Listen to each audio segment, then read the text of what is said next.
A big hello and a warm welcome to all of you amazing and beautiful people out there. Welcome to my channel, the Twin Flame Union.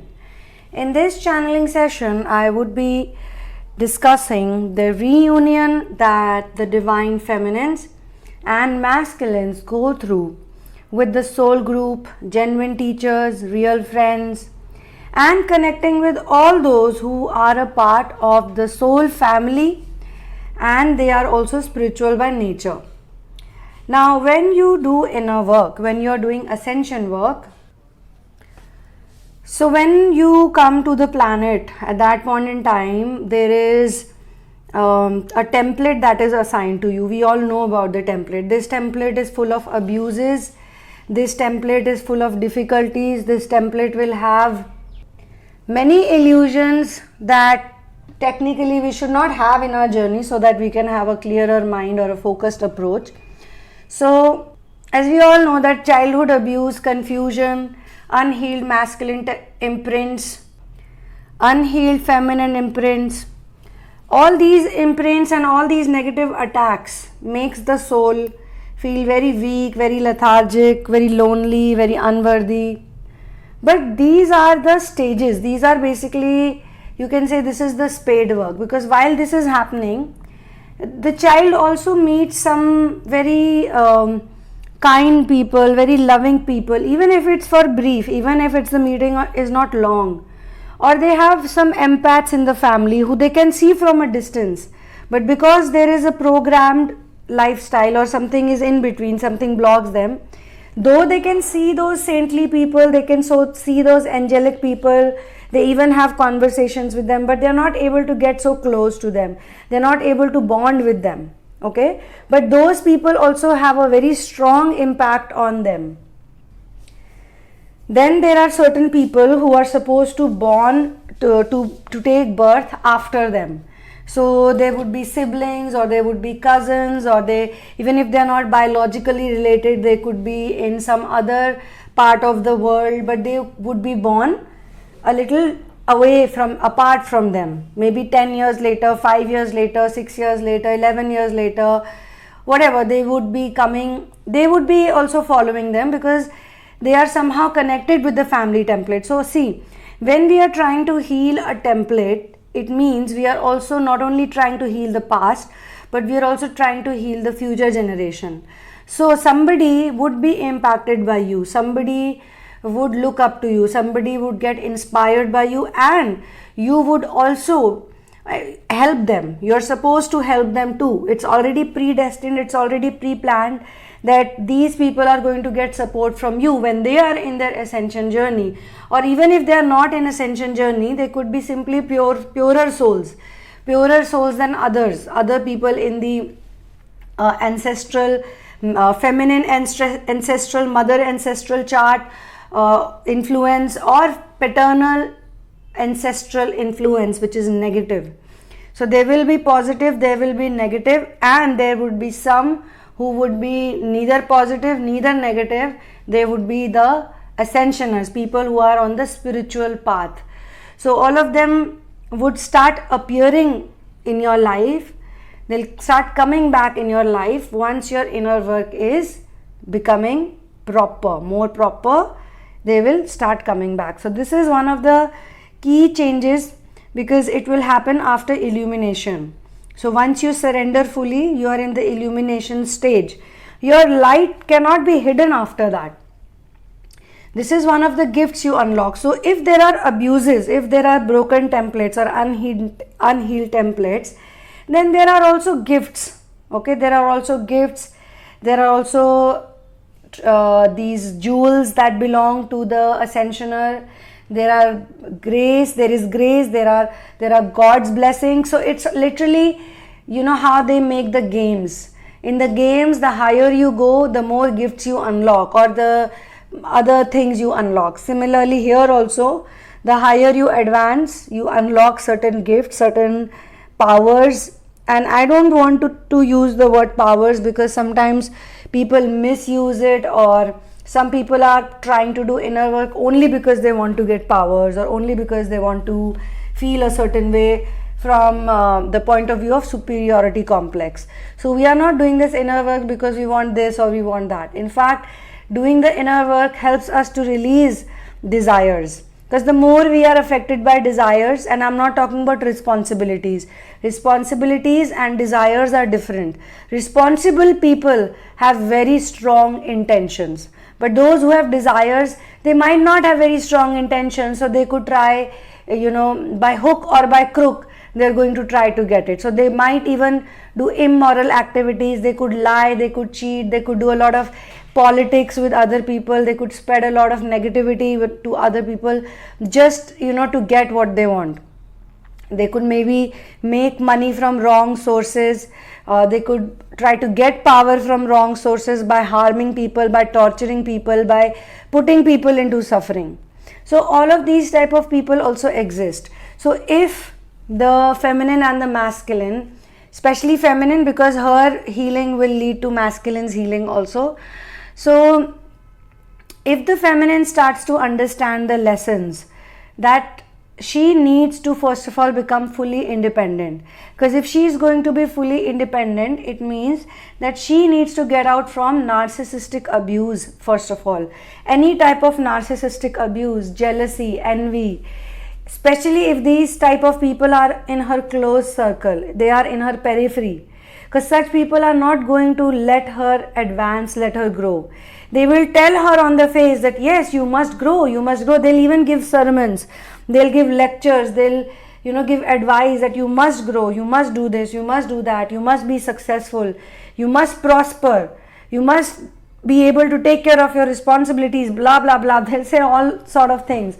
But when the feminine or the masculine, they actually start growing, they start doing good, they start becoming successful, they are the first people who are jealous of them, they are envious of them, they are going to talk badly about them, they are going to tell other people who gel with them that how bad they are, how mean they are, how much they have tortured us. They're trying to taint the image of the ascensioner, okay? And the ascensioner, because now they have grown up a lot, they have reached advanced stages, they would keep getting to know this type of information, that somebody is talking this, somebody is talking that. But this time they are not going to fall low, they are not going to become sad, because they are already aware of all these games and all these tactics of other people. So they are not going to be sad, they are not going to be upset. And not only that, they will get reunited with their soul group. Something will happen, it just happens, something will happen that those people who are somehow separated from them. So separation is not only with the divine masculine, separation has happened with many other people also, many other family members who are soul family members. Even, for example, I remember very well, and I'm giving this personal example so that you can understand it very easily. So when I was a child, I used to love animals a lot, and it was very natural. So just at the age of 1.5 year old, you're just a child, you just started walking and talking, and obviously if you're an independent child, you would like to play alone, you would not want to mix up too much, or you'll be very curious on planet Earth. So at that point in time, I used to attract a lot of animals, and especially dogs. I used to attract a lot of dogs, I used to attract a lot of snakes, and these are the two animals who I am very fascinated with. With dogs, obviously I am very close to them, but with snakes I'm not close to them, but they've never harmed me, they've never hurt me. Even if I am sitting next to a snake for half an hour, 1 hour, they will not care, they will not bother, they just chill, and I can just chill. And it has literally happened. So, but at that age, because of the programming, because of the societal fear, or because of the the template that I was born in, animals were only seen as they are supposed to serve us. Basically, animals were another kind of slave, or you could say some of the animals were treated well. Obviously, remember, like cows are treated very well, or buffaloes are treated very well, but rest of them are just for meat and poultry and all such things. So when they would see people around me, the adults, some of them would see that so many, like 10-12 dogs are just sitting next to me, and they're just playing with me. Imagine so many street dogs sitting with such a young child, such a little baby, and the baby is totally enjoying the company. So they did not see it as something positive. They got frightened by it. If they would see a snake around the child, imagine the child is sleeping and there's a snake right next to the child sitting there just relaxing. The first thing would be to kill the snake. The first thing would be to feel fearful. And you don't, I mean, I'm not blaming them. If some people are scared of some animals, they will be. Or if there is a cow nearby, some people might think that the cow is never going to harm the child. The cow is going to play with the child or take care of the child. Because animal instincts are very different. Like you will always notice whenever dogs see little babies, little children in the pram or in the house, they are so caring and nice towards them. Of course, there are cases also, there are some negative stories also, but they are really very few, and we don't know the background of them. We don't know how those animals were kept. Were they abused? Were they tied up? Were they tortured? We don't know any of that. But normally, if you see, animal instincts are such. And that's why, there's this famous children's story called Mowgli, which was written by Rudyard Kipling, Jungle Book. It's not Mowgli. Mowgli is the protagonist, the main character, but the movie's name is, or the book's name is Jungle Book. So how the wolves raise the boy, the human baby, that's what the story is about. Because wolves and dogs, basically dogs are from the wolf family. Now I'm telling you all of this because when God created planet Earth, God made human beings on top of the eco chain or ecosystem so that the human beings could look after the animals well. They could look after the wild, they could look after the domesticated animals, the social animals, they could look after flora and fauna. That is the reason why God had created human being, because this is what God wants. God also wants to take care of everyone's. And at the same time, God also wants you to be independent and interdependent, not codependent, but interdependent with flora and fauna. Okay? But somehow we are supposed to learn these lessons during our upbringing, and I'm sure I am not the only person who has witnessed this or experienced this. Most of you, a lot of you would have realized that while doing your inner work, you have become more gentle, you have become more calm, you don't feel like eating meat, you don't feel like, someone is harming an animal on the street or somewhere else. You don't like it, you go and report it, or you tell that person, hey, stop. You try to protect the animals.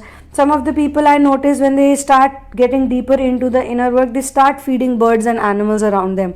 Just generally, they feel like doing it. It's like they like it. Or they'll start tending to plants, they'll become more, they like greenery, they like environment.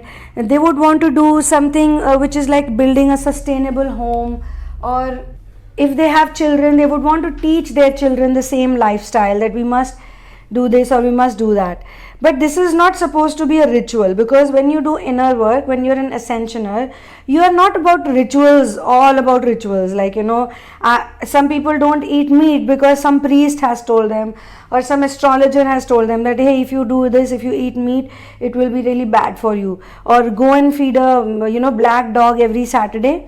You give the dog a chapati, or you give it something, your business will prosper. So they give these type of remedies. In India, it's very common. They give them such remedies. So what happens is then people do it just for a ritual, because, some priest has told me to do it for 5 weeks or 10 weeks, so I got to do it.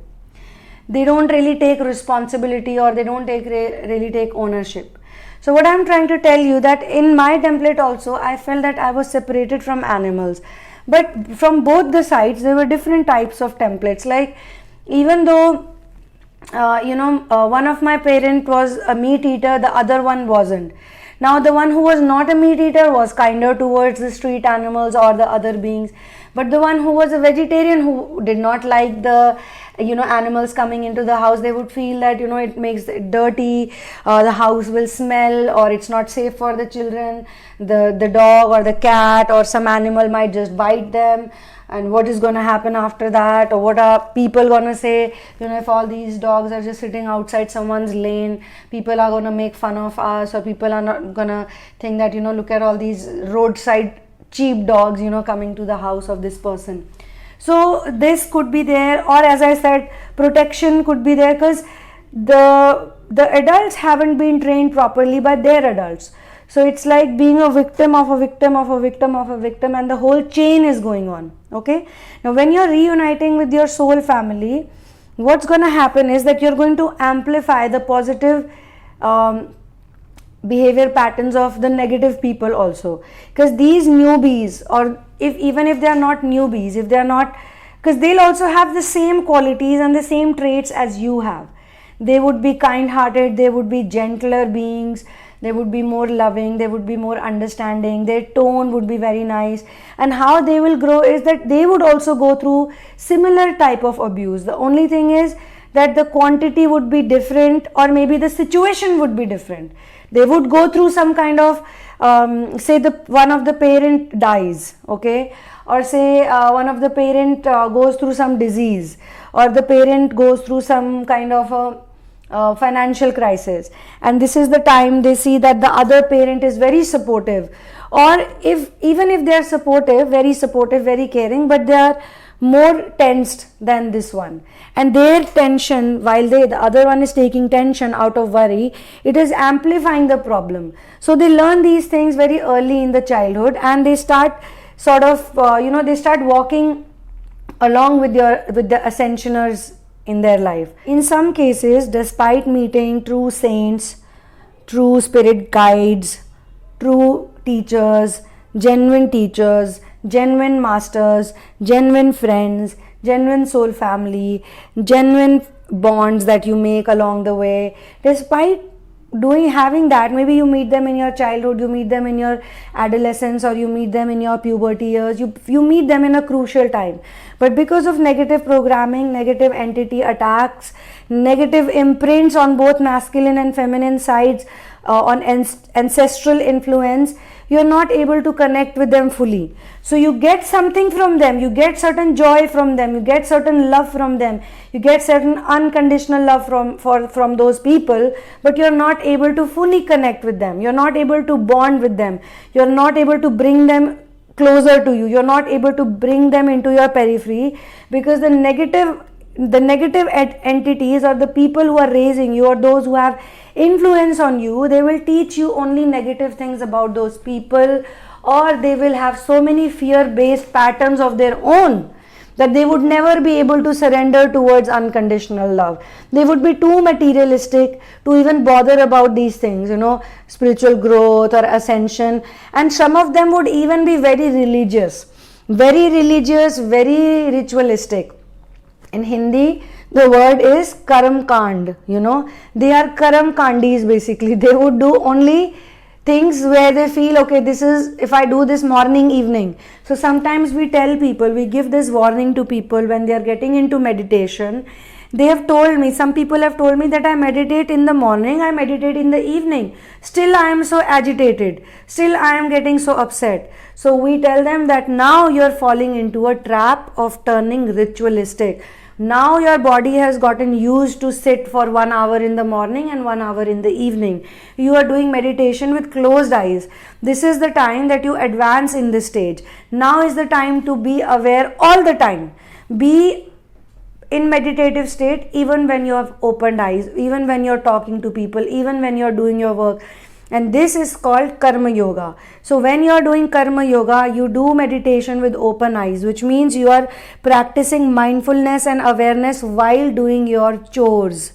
Okay, you're constantly connected with source. Either you're listening to some stories constantly, or you're listening to podcasts, or listening to channelings. And this is the reason why we also make regular channelings and we make regular content, people like us. Why? Because this has to become a part of your life. Every day you should chant, every day you should meditate, every day you should eat healthy food, every day you should do some kind of social work, some kind of service you should do for other beings who are dependent on you or dependent on the human society. And every day you should clean your surroundings, every day you should do something creative. But no matter what you are doing, you should always remember source. That is the whole idea of doing chanting also. So when we do practice of Bij mantra, so I have spoken in one of my channels, if you like this type of content, then please check out Ramayan and Mahabharat Diaries. I have created a new channel called Ramayan and Mahabharat Diaries. It has only one video so far, and I would be sharing more content on it because it is based on a research on a book that I'm working on. But in this channel, I share the stories from the Ramayan and Mahabharata domain. Now these are two very brilliant epics. They are full of spiritual knowledge and they are full of Karma Yoga. They only talk about Karma Yoga. They focus on Karma Yoga. They are basically teaching people like us who are householders. They also teach monks and saintly people. It's basically an open domain for anyone. So when you listen to stories from the Puranas, from the Upanishads, when you listen to stories from Ramayan especially and Mahabharata, because when you listen to Ramayan, the story of Ram and Sita is constantly in your mind, you are enamored by that story, you are in love with this story is in your veins, it's in your blood. It's like every day you want to listen to Ram and Sita, you want to talk about Ram and Sita. It gives you so much joy. Why? Because the Bij Mantra Ram. So Ram is not only the name of a god. Ram is the name of God, Ram, for sure, Lord Ram and Sita, Sri Ram and Sita. But Ram, the sound Ram, the word Ram is also a very powerful Bij Mantra. In fact, it is the most powerful Bij Mantra in the entire universe, I would say. It is very powerful, and I can say it from my personal experience.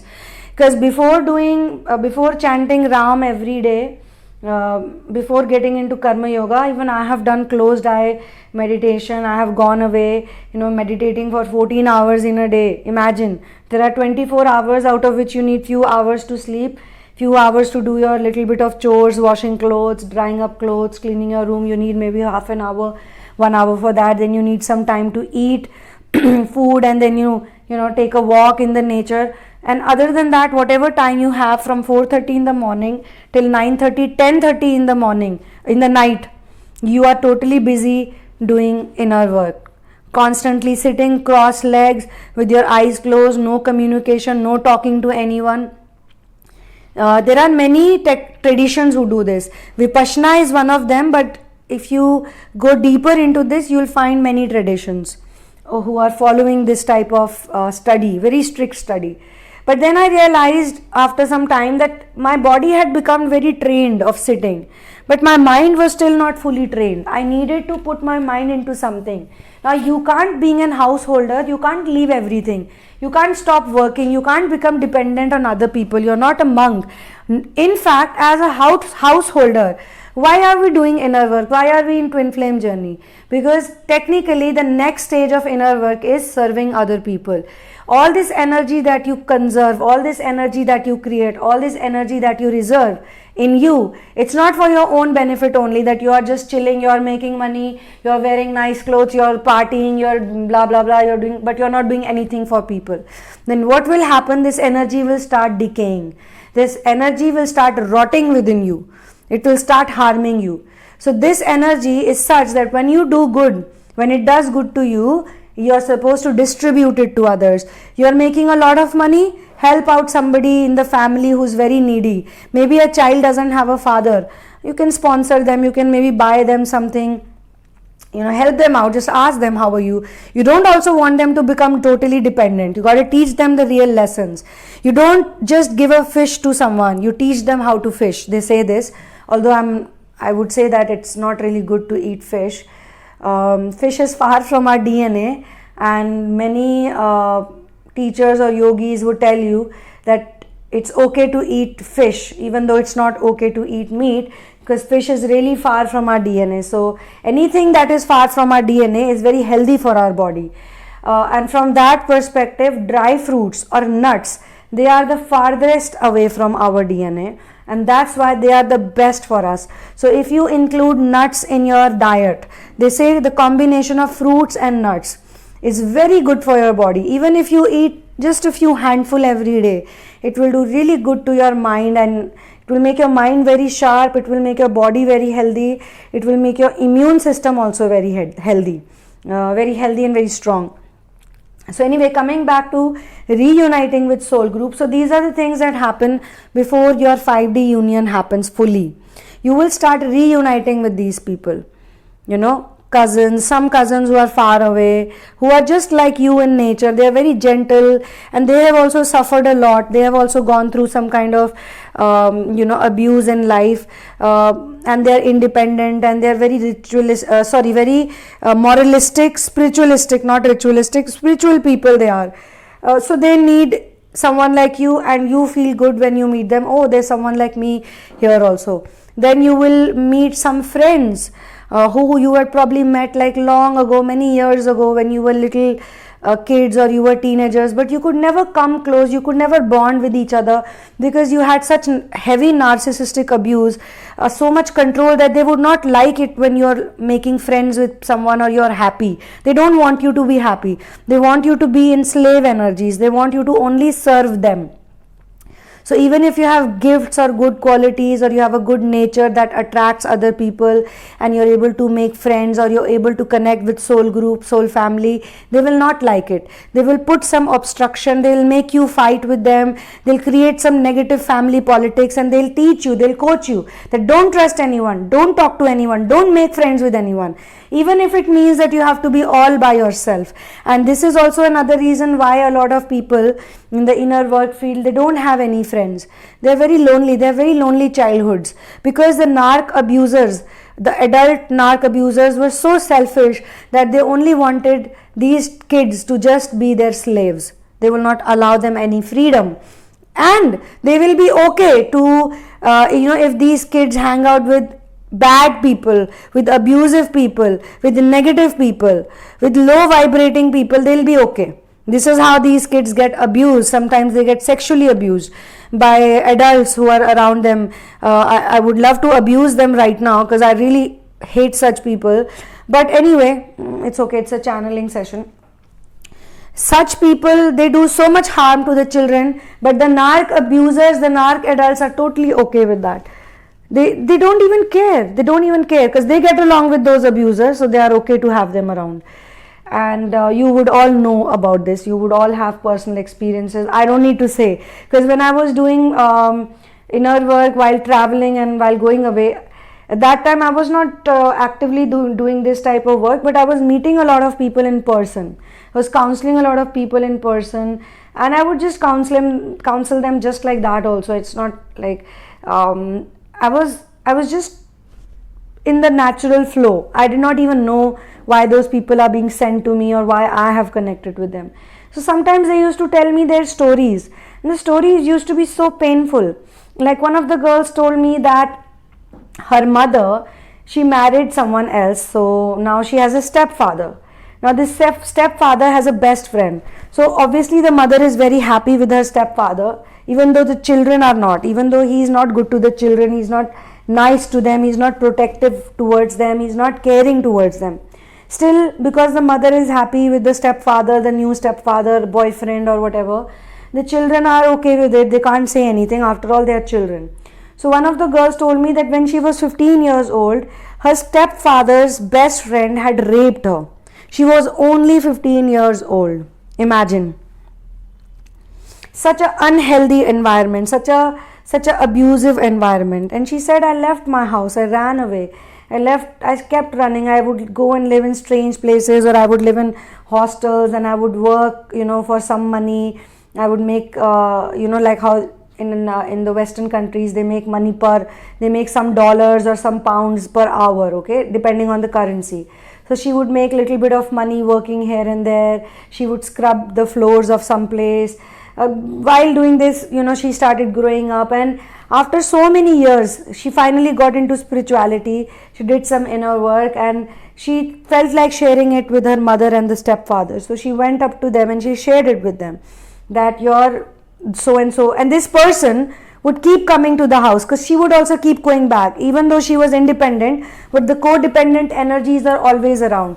Maybe there is a newborn child in the house and she's very attached to the child. So the mother is obviously irresponsible mother. She's not taking care of the child. So now she becomes the mother of the child, even though she is herself a child.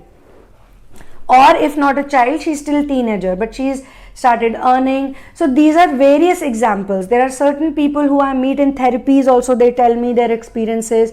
There are certain people I had met in real life, even in therapy or meeting in real life. But what I mean to say is, when I myself was traveling and I myself was exploring. So when finally she had all the courage, she spoke to her mother and she spoke to her stepfather that your best friend or your family friend had raped me when I was 15 years old. They told her, why are you telling this to us now? And now this woman must be 40 years old.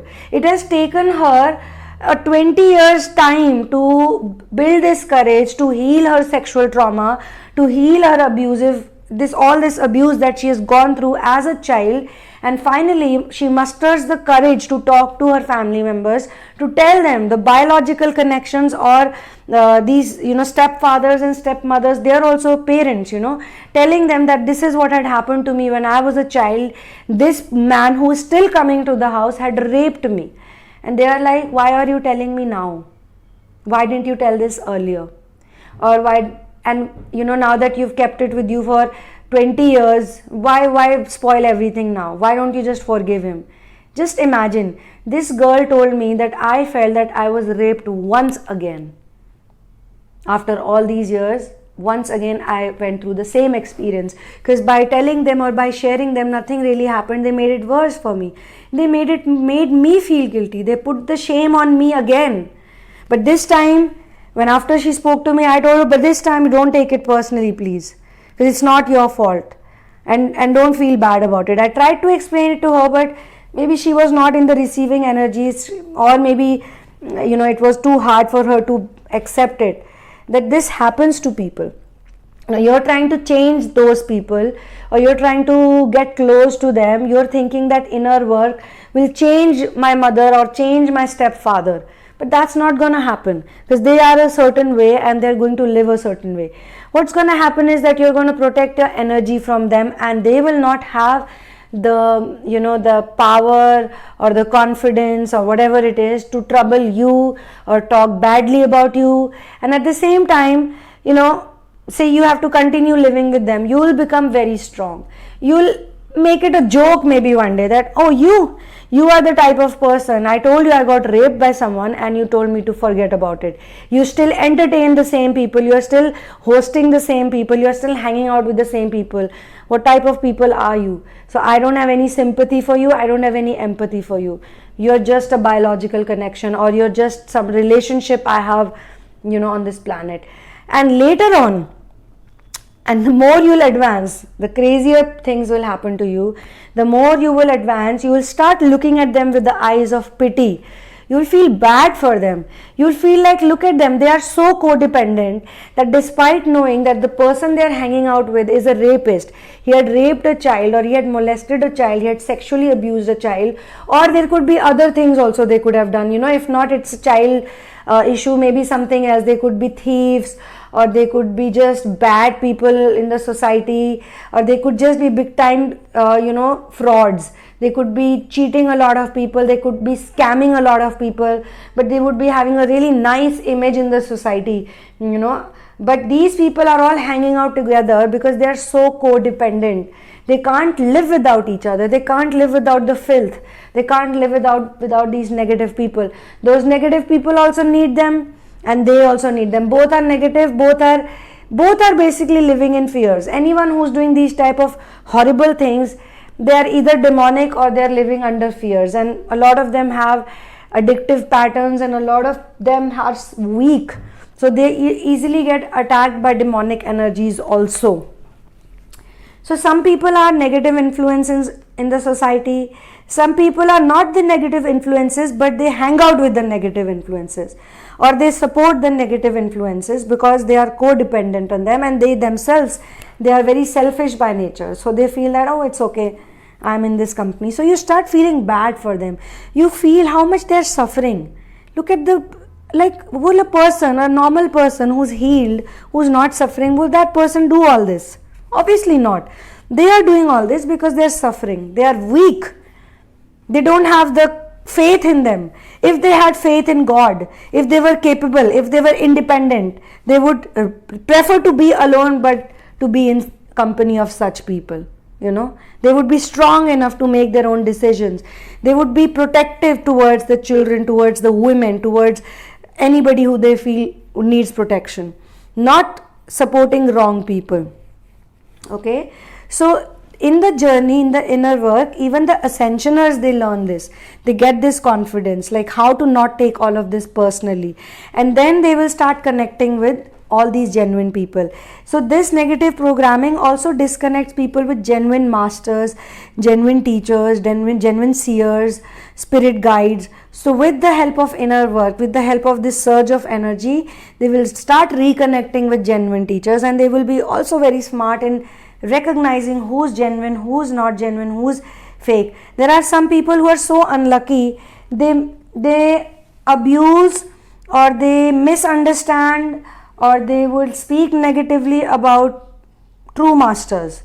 By doing this, they delay their journey, and they will have, maybe it's meant to be delayed because they have not yet learned the lessons fully, and because they have not learned the lessons fully, they are not able to take a right advice, or they are not able to recognize the connection, the spiritual connection they have with someone, the telepathic connection they have with someone. They are still very stuck in the materialistic or the undergrounds of the 3D world. Okay, so all these things will happen during illumination, during harmonization phase, and then all of this will lead to a 5D union experience. And so on this note, I will, oh yes, so I would definitely like to tell you guys one more thing, that if you guys feel that you are having some other kind of situation and you need some kind of personal direction on that, some kind of hand holding, then you simply check out the description box. It has the email ID, it has the PayPal link, it has the link of the book In the Name of Love. It has basically all the information. The only thing I want to tell you all is please don't share about your twin flame journey before you book a reading, because if I know everything about your journey, or any reader knows everything about your journey, then they can't give any accurate answers, especially if it's a reading, because reading is you ask a question and the other person will answer the question. Okay, counseling is different, reading is different, therapies are different. Some people also make audio calls because they just want to talk to someone who's on the same page. They are living totally alone. They don't have people who understand this twin flame work or the inner work or the ascension work or the spiritual work. If they they're going to office maybe every day, or they're hanging out with people who are just living in their world in the state of limbo. So when they look at themselves, they start feeling scared. Am I alone? Am I all by myself? Or am I something is wrong with me? Am I going crazy? I sometimes feel very emotional, sometimes I feel very depressed, sometimes I feel very happy. What's happening to me? I feel these strong surges of energy someday. So all of that also some people like to discuss. So anyway, I will connect with you in another channeling session or another information session. Thank you so much for being here with me, and thank you so much to all the masters, all the spirit guides who are taking care of all of us on planet Earth right now. And thank you so much to our twin flame Guru Ram and Sita for helping us out in this journey, for giving us energy, for giving us motivation, strength, courage, confidence.